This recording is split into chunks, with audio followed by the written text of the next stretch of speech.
A contabilidade sempre foi uma virtude da humanidade na solução de problemas, seja no mundo dos negócios, para aumentar a produtividade, ou mesmo em ações governamentais, para melhorar a vida das pessoas. Mas quando uma expressão tão positiva como essa, criatividade, ganha sentido negativo, como no caso da contabilidade criativa do governo brasileiro, que usou de números para maquiar os gastos e, evidentemente, números ruins da gestão federal em 2014, o que era bom se torna ruim, o que era qualidade um defeito e, evidentemente, seriedade um adjetivo perdido. Aliás, seriedade e transparência nas relações entre o governo e a sociedade brasileira são assuntos da entrevista com o professor Fernando Sotelino, da Universidade de Colômbia, aqui em Nova York. Professor Fernando Sotelino, a contabilidade criativa, que foi um artifício que o governo brasileiro usou em 2014, sobretudo em 2014, numa tentativa ali de maquiar números que foi evidentemente identificado pelas pessoas, pelo mercado, pela imprensa. Pelas empresas, já. Pelas empresas, de crédito, de rating de crédito. Qual é o custo disso no futuro mais breve, a partir de hoje, do ponto de vista de credibilidade de qualquer ação que vier do governo brasileiro? Qualquer ação desse tipo compromete credibilidade e tem um custo. Mas, na minha opinião, o processo de conquista de credibilidade passa por mais do que apenas essa falha. E, na minha opinião, a caminhada que o Brasil tem que iniciar é uma de conquista da credibilidade fiscal de longo prazo, que nunca foi conseguida. Nós estamos falando em plano de 20 anos, ou seja, uma lógica que se mantenha, que seja anunciada e se mantenha por pelo menos 20 anos. O longo prazo se faz de curtos prazos bem-sucedidos, mas é importante se ter a visão de longo prazo para que as ações no curto prazo pelo menos apontem nessa direção. E deixa eu te dar um exemplo bastante concreto, algo que eu estou absolutamente convencido, que já venho argumentando há algum tempo, talvez até por ter vivido tanto o sistema financeiro. Se a gente define o nosso objetivo como um de crescimento, ou melhor até, desenvolvimento econômico robusto e sustentado, desenvolvimento econômico robusto definido como crescimento econômico material, não de 0,5% ou 1%, mas de 4%, 4,5%, 5% do PIB, com o aumento das oportunidades de acesso social. E sustentado, definido como não 2 anos e volta para trás, mas ano atrás de ano. Para que isso seja possível, é preciso que se tenha muita coisa, mas uma que é absolutamente fundamental, que é o que eu chamaria de um sistema financeiro funcional para o desenvolvimento. Outros já escreveram sobre isso também. Um sistema funcional para o desenvolvimento é um sistema financeiro capaz de oferecer crédito de longo prazo em moeda doméstica a taxas que suportem o investimento. Para que esse sistema financeiro funcional possa existir, também são necessárias várias pré-condições. Mas existe uma que também é absolutamente fundamental. É preciso que a curva de juros soberanos em moeda doméstica seja favorável. No caso do Brasil, os nossos títulos do Tesouro de 10 anos em reais pagam 12% a 13%. No México, 5%, na Indonésia, 7%, na Turquia, 7% ou 8%. Então, a própria curva da dívida soberana brasileira, ela é de 13% para um país que tem uma inflação alvo de 4,5% e uma inflação real de 6,5%. Há uma desconexão clara. Há uma desconexão clara que, na minha opinião, resulta de uma ainda distância para a conquista da credibilidade fiscal de longo prazo. O senhor citou alguns países, aí me permita usar da comparação. O senhor citou alguns países que não raro fazemos comparações. Por que o México, por exemplo, tem uma distância tão grande em título da dívida com relação ao Brasil? O senhor falou de 5% para 12,5% no caso brasileiro e 5% no caso do mexicano. O México, apesar de todos os seus problemas, e alguns até bem mais graves do que problemas que temos no Brasil, o México tem uma história de inflação de menos volatilidade e tem uma história de conquistas fiscais e de administração de gastos públicos que tem sido mais confiável. E, portanto, permite uma credibilidade, vamos dizer assim, da sua moeda, o peso, o custo que você está disposto, o juros que você está disposto a aceitar para carregar o juro mexicano em pesos, e uma taxa que é bem menor do que a brasileira. Mas deixa eu fazer um comentário em relação à comparação, que é o seguinte. Eu até prefiro não sair fazendo comparações entre países e dizendo quem que nós devemos copiar, porque os problemas de diferentes países são de natureza um pouco diferente. O raciocínio que eu acho que a gente precisa fazer é o raciocínio de, dado o que nós conhecemos do Brasil e do mundo, quais são as ações que precisam ser tomadas para que o Brasil possa crescer de maneira robusta e sustentada muito mais no futuro do que aconteceu no passado. E, portanto, quando a gente começa a pensar... O Brasil é um país de 200 milhões de habitantes, 7º, 8º PIB do mundo, depende um pouco da taxa de câmbio. É um país com grande grau de empreendedorismo. Apesar das críticas legítimas que se fazem à incerteza nas questões energéticas e de regulação, é um país com uma legalidade, um grau de institucionalidade que é superior a de outros países do mundo. Então, na hora que você compara, se você pega todas as variáveis necessárias para que o Brasil realmente tenha um sistema financeiro funcional, o Brasil aparece relativamente bem na fotografia em quase todas. Se nós temos essa realidade, como é que a gente resolve esse problema? Claro que existe o caminho das chamadas reformas estruturais, previdência, trabalhista, fiscal, e existe o caminho das pequenas ações, porque o processo político pode não permitir grandes reformas. O único ponto que eu estou fazendo é o seguinte: vamos entender as limitações políticas, mas vamos caminhar com aqueles passos possíveis para aquela visão de 25 anos. O senhor falou de pequenas ações.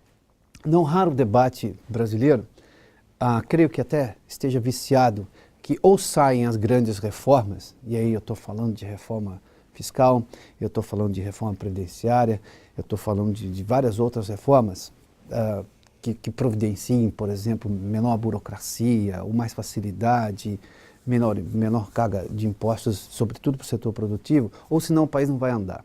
E nos viciamos, só que o tempo passa, a vida das pessoas acontece, não vai parar porque a reforma foi ou não foi aprovada. Que pequenas ações que o senhor citou em uma série delas aí podem dar o resultado que em algum momento vão levar inevitavelmente a essa grande ação macro que pode evidentemente trazer um avanço maior e mais rápido? Já existe muita pesquisa, muita coisa escrita, inclusive ações recentes anunciadas pelo novo ministro Joaquim Levy, de certas reduções na compulsoriedade de ajustes previdenciários, certas medidas de melhor controle de gastos públicos, que são, sem dúvida, passos nessa direção. O ponto que eu estou fazendo é que o Brasil já foi capaz de, no passado, conquistar a credibilidade fiscal de curto prazo. Em 93, se anunciou com transparência o que seria o Plano Real. No dia 1º de julho de 94, se introduziu uma moeda. Quando aquela moeda foi introduzida, as pessoas esquecem, mas a inflação, que foi de 2.000% ao ano para menos de 8%, mas a Selic ficou em 40%. Aí, o real era um bebezinho de 6 meses e houve uma crise no México, por transição política. Problema até parecido com o brasileiro em 2002. Foi um problema de transição política. Sim. Aconteceu o efeito tequila. Qual foi a reação do Brasil para proteger o bebezinho de 6 meses, que era aquele real, que estava atrelado ao dólar? Foi jogar o juro para 70% e colocar compulsórios até sobre ativos. Aconteceu a crise do sistema financeiro, bancos mais fortes, como Itaú, Unibanco, Bradesco, compraram outros, bancos estrangeiros entraram, houve o custo do PROER e o custo do PROES, da privatização dos bancos estatais, e na caminhada para 99 ainda aconteceram a crise da Ásia e a crise da Rússia. Quando nós chegamos em 99, pós-crise da Rússia, o Brasil ainda era um país com uma dívida externa significativa, mas percebido como bom pagador. Todos emitiam títulos de longo prazo em dólar, e meu banco, Unibanco, é onde começou a liderar esse processo, todos emitiram, etc. Mas um país ainda com uma dívida externa em dólar e pós-Maxi, com uma capacidade de exportação que começou a gerar saldo na balança comercial, começou a acontecer um processo de redução cada vez mais gradual, mais contínua da Selic, da taxa base. Havia uma sensação de o mercado de capitais de renda fixa começava a voltar, e aí aconteceu a falta de chuva em 2001 e a transição política em 2002. Infelizmente, para o Brasil, com todos os temores que ela gerou, o mercado interpretou aquela transição política como perigosa e acabou causando uma crise cambial. Apesar da carta do Lula à nação, o câmbio foi de 2,2 em abril para quase 4 em outubro. Armínio Fraga, no Banco Central, levou a Selic, que estava na ordem de 16, para 25 ou 30. O Lula assume em janeiro, com uma inflação projetada de 20 e tantos, a Selic a quase 30, o câmbio a quase 4. E aí o mercado descobre que os contratos iam ser respeitados e começa-se a voltar ao ponto de partida, ao mesmo tempo em que a locomotiva chinesa gerava saldos significativos para a balança comercial brasileira, o que permitiu um acúmulo de reservas significativo que, pelo menos, foi preservado e transformou-se numa taxa de seguro em relação à estabilidade cambial brasileira. Aquela taxa de seguro, né, aquele estoque, era tão alto que, com a taxa de juros Selic a níveis razoáveis, continua atraindo dinheiro e acabou causando talvez uma apreciação exagerada do real. Então, o ponto que eu faço de 2002 é apenas o seguinte: viveu-se um custo que foi elevado, teria sido ótimo se o Brasil não tivesse que ter ido de uma Selic 16 para 30 para depois voltar. Teria sido ótimo se o Brasil não tivesse ter ido de um câmbio de 2,2 para 4 para depois voltar. Mas, pelo menos, fez isso, com um custo de oportunidade. Mas, naquele momento em que se tinha a bonança dos mercados e se tinham as reservas, teria sido possível a discussão que nós estamos fazendo agora, e que eu entendo como parte do projeto de vocês estão fazendo a FEComércio com várias pessoas, para que cada medida, micro ou macro, sendo tomada, seja consistente com uma visão que eu apenas sugeriria. Eu gostaria que cada congressista brasileiro, deputado ou senador, que fosse cruzar ali a porta das cúpulas do Congresso a cada dia, pensasse o que nós precisamos fazer para que daqui a 2 anos, ou 5, ou 3, o Brasil possa ser um país capaz de emitir títulos do Tesouro Nacional em moeda doméstica à taxa de um dígito, 9%. No dia que o Brasil fizer isso... No limite de um dígito. No dia que o Brasil fizer isso consistentemente, é porque várias outras coisas terão acontecido. Esse 9 vai virar 8, vai virar 7, vai virar 6. Se a inflação alvo é 4,5, e de repente poderia ser 3. Aí, então, puxa vida, mas uma das coisas que atrapalha isso é que parte da poupança doméstica vai para o BNDES. Se o compulsório do FAP dos outros não fosse para o BNDES, teríamos mais reais como oferta, teríamos mais reais, maior oferta de dinheiro para comprar títulos públicos. E, de repente, a Selic cairia um pouco. Na minha opinião, se não existisse essa poupança compulsória, talvez a Selic caísse 12,25 para 11,75, para 11,5. Então, a discussão, na minha opinião, do investimento de longo prazo é uma em que existe uma muleta fundamental chamada BNDES, que foi criada ainda nos 60, a ideia da compulsoriedade como muleta, mas é uma muleta necessária nesse momento. O que nós precisamos fazer para nos desfazermos dessa muleta ou realocarmos essa muleta?